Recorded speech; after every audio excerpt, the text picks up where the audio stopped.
Olá, está no ar o People First, o podcast que dá prioridade ao que importa, as pessoas. E hoje falamos do enorme potencial e necessidade de colocar cada vez mais a inteligência artificial ao serviço da saúde.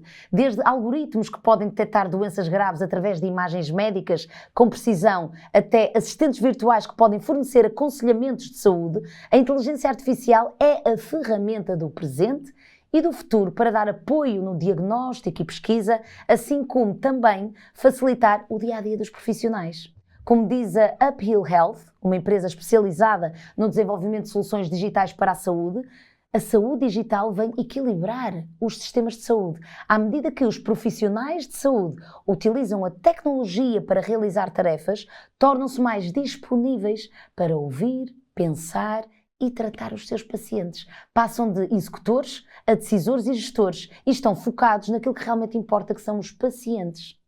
E a convidada de hoje vem abrir-nos as portas a este tema. Clara Jasmins é médica, especialista em medicina familiar e após 5 anos a exercer a área, hoje alia tecnologia à saúde na Uphill Health, onde é responsável pela implementação das jornadas clínicas digitais de integração de cuidados em hospitais de referência em Portugal.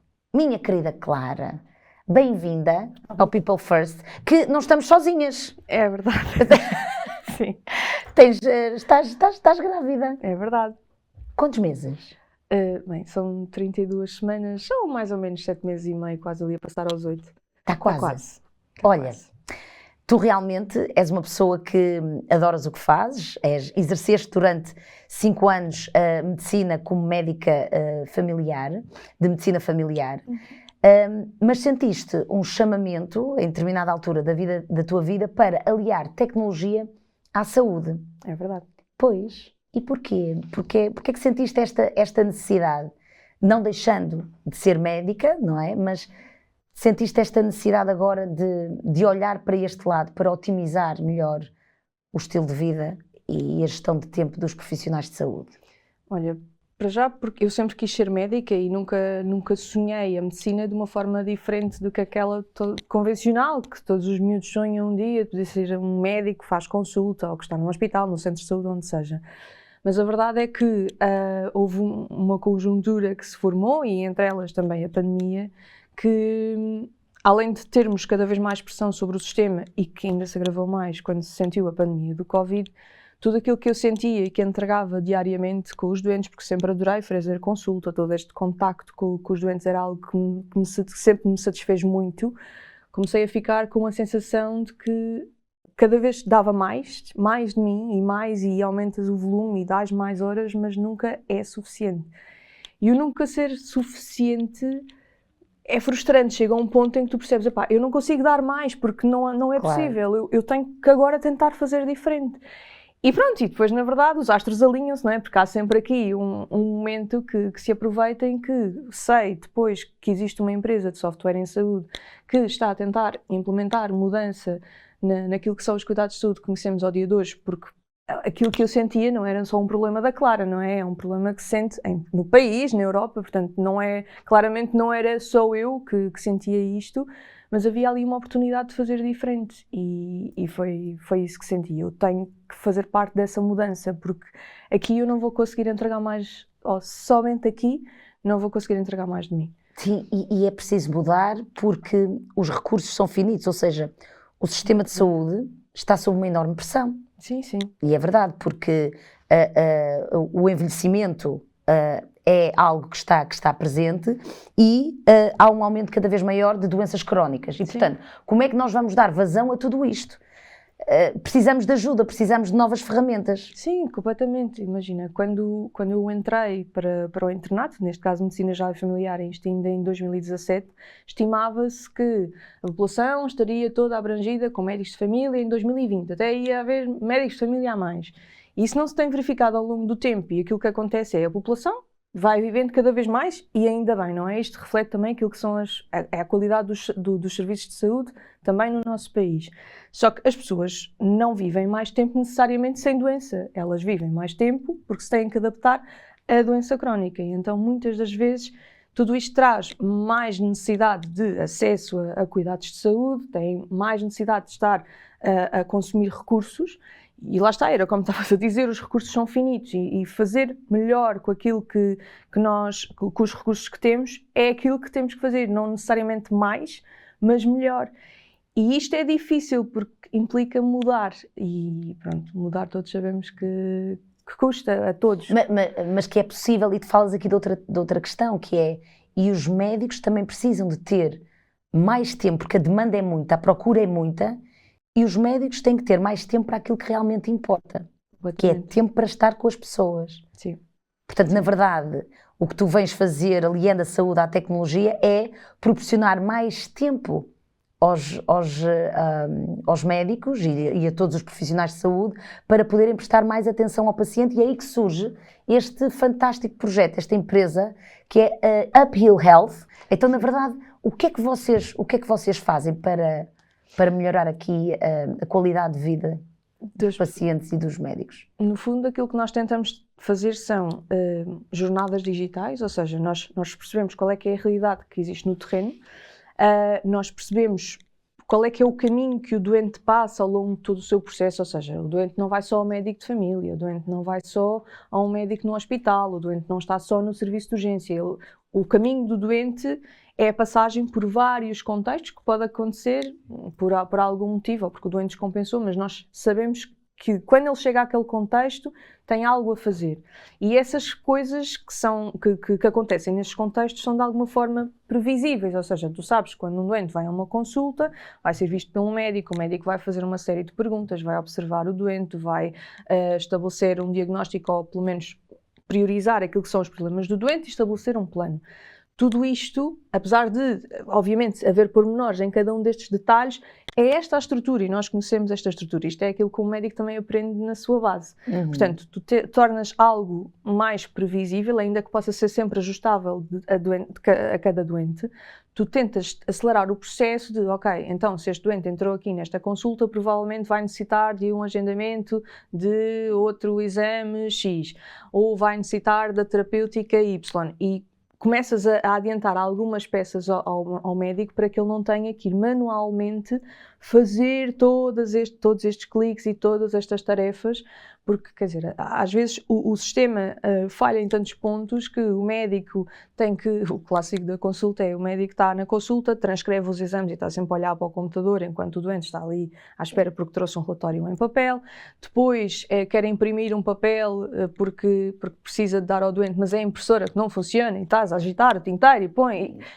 Tudo o que se vai perdendo, não é? Sim, e o doente está ali à espera e a ver tudo aquilo a acontecer, é o telefone que toca, é a impressora que não funciona, tudo isto é ruído naquilo que devia ser uma relação de proximidade e de conforto entre o médico e o doente, e é isso que na verdade importa. E a tecnologia cada vez mais traz soluções para isto. A Uphill tenta facilitar um processo, por exemplo, na antecipação de informação do que é que aconteceu com o doente enquanto ele esteve em casa, e foi o doente que respondeu, mas não é o doente que tem que contar esta história toda, todos os pormenores, porque na verdade o médico já teve acesso a essa informação, ele já vem quase com um bocadinho da lição estudada, que foi a informação que foi o doente que o trouxe, não foi trazida por terceiros, algumas sim, enfim, sabe dos hospitais, mas é o próprio doente que já o fez, mas antecipadamente, e ganha tempo naquele espaço para estar. Queres-nos dar assim um exemplo, porque vocês trabalham com vários hospitais, com várias organizações, em que realmente, e quando estamos a falar aqui de digitalização, estamos já a falar de inteligência artificial, consegues-nos dar um exemplo prático que tenha impactado e que tenha realmente feito, quer dizer, todos eles fazem a diferença, mas assim, um caso para todos nós também entendermos como a inteligência artificial é a ferramenta do presente e do futuro. Sim.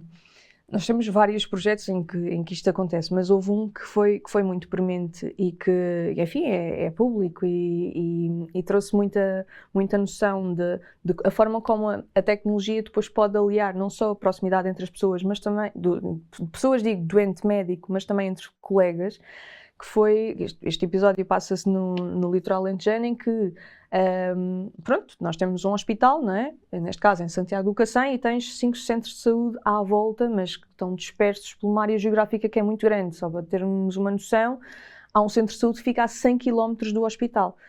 E da mesma forma que os doentes têm muita dificuldade, em caso de necessidade, em percorrer 100 km até conseguir chegar a um hospital, imagina, para um serviço de urgência, os próprios colegas entre si também é muito difícil conseguirem comunicar, porque estão, quer dizer, pessoalmente é difícil estarem. Claro que, pronto, existem telefones, existem outras vias de comunicação, mas não é de todo um processo fácil. Mas sentiram esta necessidade de estarem mais próximos por alguma via. E um projeto destes, aliado à digitalização, e que, atenção, não é só digitalizar nos serviços de saúde, não é apenas fazermos aquilo que estávamos a fazer até agora, mas de forma digital. É preciso mudar um bocadinho a raiz do processo e fazê-lo funcionar de uma forma nova, porque senão às vezes estamos a fazer todos os erros que já fazíamos antes e é só duplicar tarefas. Mas no fundo estas equipas sentiram necessidade de nós temos que comunicar de uma forma mais próxima, na mesma língua e haver a mesma coisa do que está a passar com o doente. Imagina, é uma espécie de GPS do doente. Eles abrem uma plataforma, neste caso com a Upheal, em que sabem exatamente que o doente acabou de passar por uma consulta no hospital. E o que é que fizeram nessa consulta? Foram prescritos estes exames, alterou-se esta terapêutica e o doente vai ficar a ser contactado e monitorizado de 15 em 15 dias para saber sobre os seus sintomas. Neste caso, imagina, sobre a insuficiência cardíaca, doentes que têm o coração um bocadinho mais fraco e acabam por poder descompensar. E desta forma, por um lado, a equipa de saúde fica muito mais descansada porque sabe que, apesar de não estar a ligar constantemente para o doente, sabe que ele está a ser monitorizado. Isto é ótimo para os doentes porque isto funciona através de questionários que podem ser preenchidos, por exemplo, imagina, por um formulário, pela via digital, ou mesmo para as pessoas que são mais info-excluídas. E esse é acho que é um grande ponto forte daquilo que nós fazemos. Nós não nos baseamos numa app toda XPTO que só dá no melhor smartphone. É uma SMS, recebe um link, tem acesso à internet, pode responder pelo link. E qualquer pessoa sente que aquilo é fácil. Porque uma coisa são as gerações que já nasceram com esta digitalização. Eu perguntava-te há pouco. Então, e as pessoas mais velhas? Quando elas, mesmo assim, se não conseguem, ou se para elas não é intuitivo usar um link para preencher um formulário, existe uma chamada robotizada, mais uma vez a tecnologia e a inteligência artificial a fazer aqui um bocadinho do seu papel, em que faz este questionário por voz, da mesma forma como tens no fundo estas vias automatizadas noutras áreas, sem ser na saúde, e elas próprias podem responder por teclado ou por voz a estas comunicações. Pois é engraçado, nós temos muito feedback dos doentes que até dizem sabe, a senhora era muito simpática, e depois o médico, mas sabe que é um robô. Sim, mas era muito simpática na mesma. Porque é muito interessante, porque até a forma como a robótica está é para promover esse aconchego emocional. Sim. E isso é super importante, sobretudo em meios, como tu dizias, temos um hospital em Santiago do Cacém, que é o principal, que está a mais de 100 km de Odmira, por exemplo. De Odmira. Portanto, na verdade, esta digitalização permite que a pessoa se sinta acompanhada, acaba por haver aqui uma espécie de humanização. Completamente. Aliás, as pessoas relatam muito isto, que se sentem mais próximas. Porquê? Porque antes, se alguma coisa não estava bem, das duas uma, ou tinham que ir esperar por uma consulta no centro de saúde, que é uma consulta que não está programada, ou têm de ir para a porta do serviço de urgência e pode estar muito longe, ou então têm que tentar ligar para o serviço. Mas, obviamente, no serviço há tanta coisa para fazer que ninguém está literalmente ao lado de um telefone à espera que ele toque para resolver problemas. Mas desta forma, em que eles têm contactos que são programados, os doentes já sabem que os vão receber. E eles próprios depois já identificam os sinais de alarme. Essa parte é muito engraçada, os sinais de alarme da doença. Ou seja, até quando eles já chegam até nós, profissionais de saúde, muitas das vezes já não começam com a história de é que houve uma vez que em 1973 eu estava sentado na paragem do autocarro e desde aí que houve... Percebes? Já não é isto. Olha, eu tenho, nos últimos dias, tenho estado a aumentar o peso, sinto as pernas mais inchadas, portanto eles já estão super educados e focados naquilo que são os sinais que realmente importam para a agudização. E os médicos têm acesso a essa informação. Sim. E isso não significa que não existam também depois reuniões presenciais ou mesmo reuniões via Teams, digamos assim, em que eles podem contactar diretamente com o médico. Sim. Isso continua a existir. Sim, aliás, aquilo que acontece é o sistema identifica um potencial agravamento, mas depois tudo isto serve principalmente para alertar o profissional de saúde de atenção, esta pessoa precisa de si. Mais do que vai ligar para 50 doentes para saber se cada um deles está bem, o profissional de saúde já sabe que os outros estão bem, porque eles responderam que estavam bem, mas aqueles que precisam agora vão ser prioritários no contacto do profissional de saúde. Isso organiza-lhes a agenda, facilita muito o processo. É porque para o paciente a inteligência artificial, isto é fantástico, porque depois a pessoa sente-se descansada. Sim. E estamos a falar de longevidade, sim, ao mesmo tempo. E longevidade não só para o paciente, mas eu pergunto-me também como é que os sistemas médicos, as equipas médicas, reagem a estas mudanças, a esta inteligência artificial implementada. Claro que ao início custa sempre um bocadinho, sim, não é? Depende muito daquilo que já é a motivação intrínseca da própria equipa. E imagina, neste caso que estávamos a conversar, eles próprios já sentiam esta distância geográfica muito a fundo na sua pele e é muito difícil estares a trabalhar a 100 km de uma instituição hospitalar. Portanto, um projeto destes, nestes casos, traz muito suporte no fundo de equipa, sensação de estamos todos numa equipa e estamos todos mais próximos ainda que geograficamente longe. Depois existem sítios em que estes problemas não são sentidos habitualmente na pele, porque mal ou bem o processo vai funcionando, mas a verdade é que é possível otimizar. E aí, às vezes, é mais difícil o arranque porque há um medo da mudança. É normal, todos nós somos humanos, é muito difícil passares de um processo que tu sabes que tem defeitos, mas já sabes quais é que são os defeitos e mudar para outro processo em que tu tens um desconhecido à tua frente. Aí o que nós nos valemos sempre são dos resultados daquilo que já temos no terreno, não é? Olhem, neste tipo de projetos, aquilo que foi o impacto no outro tipo de instituições foi de redução do número de episódios de urgência destes doentes em X, percebes? E isso ajuda-os ok, então vale a pena, vou investir também o meu tempo e a oportunidade para mudar, fazer diferente e tentar algo novo. Sim, e tens a tua equipa que, portanto, vocês dão este apoio à distância, mas também vão aos centros, sim, aos hospitais para prestar apoio a estes profissionais de saúde. Sim. E é muito curioso porque eu fui ao vosso site, eu fui pesquisar, acho isto fantástico, e fui ver as vossas entrevistas e fui ver os testemunhos de casos de sucesso. Uhum. E é muito interessante que não são só os médicos, mas também enfermeiros, todo o corpo clínico. E então tinha aqui dois comentários que me chamaram a atenção e que me permitiu perceber os benefícios da inteligência artificial. E então havia aqui um enfermeiro que dizia: a Appeal dá-nos confiança nas altas e aumenta a segurança dos doentes. Sim. Outro dizia: ganhamos tempo para entregar os melhores resultados possíveis a doentes oncológicos. Tão importante. Agora, a minha questão é olhar para a inteligência artificial como uma ferramenta que pode, então, empoderar cada vez mais os sistemas de saúde e a saúde dos pacientes, humanizar, como nós estávamos a dizer. Mas agora pergunto-te, então, e quais são os desafios da inteligência artificial? Ela é necessária? Uhum. E vem para ficar, e ainda bem. O que é que temos que ter em atenção no que toca à inteligência artificial? E apesar de estarmos a falar aqui um bocadinho destes sistemas de saúde, na verdade, Clara, é um pouco também mais genérico, que é a atenção que temos que ter com a inteligência artificial. Sim, a verdade é que cada vez mais se fala hoje de inteligência artificial, mas isto não é algo que nasceu agora. Nós falamos há mais de 60 anos de inteligência artificial, que começa com no fundo imagina, aquilo, nós na inteligência artificial criamos um processo que habitualmente era feito por uma inteligência humana, não é?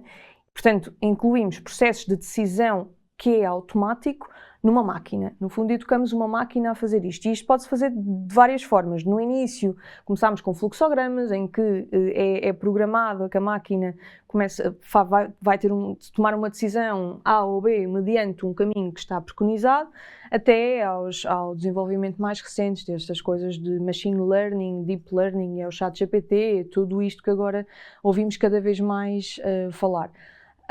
Na área da saúde, aquilo que percebemos é importante que os fluxos de decisão sejam conhecidos para sabermos todos em que base é que estamos a falar e não estarmos a correr um risco que depois não sabemos o que é que ele ocorreu. Ou seja, é importante perceber de onde é que vêm as fontes da informação, o que é que está na base da decisão que o sistema tomou de forma automática e que, apesar de tudo, deve ser previsível e deve ser validada sempre pelos hospitais. Isto também lhes dá a segurança. Tudo aquilo que nós enquanto empresa, fazemos hoje é validado junto das instituições, portanto eles sabem exatamente qual é que é o comportamento que a máquina vai ter, isso dá-lhe previsibilidade e dá-lhe maior segurança. Isto também quer dizer que, se calhar, tu consegues chegar a 90% das situações e vais ter sempre algum outlier, alguém que não obedece exatamente àquele comportamento, porque é normal, nós somos todos diferentes.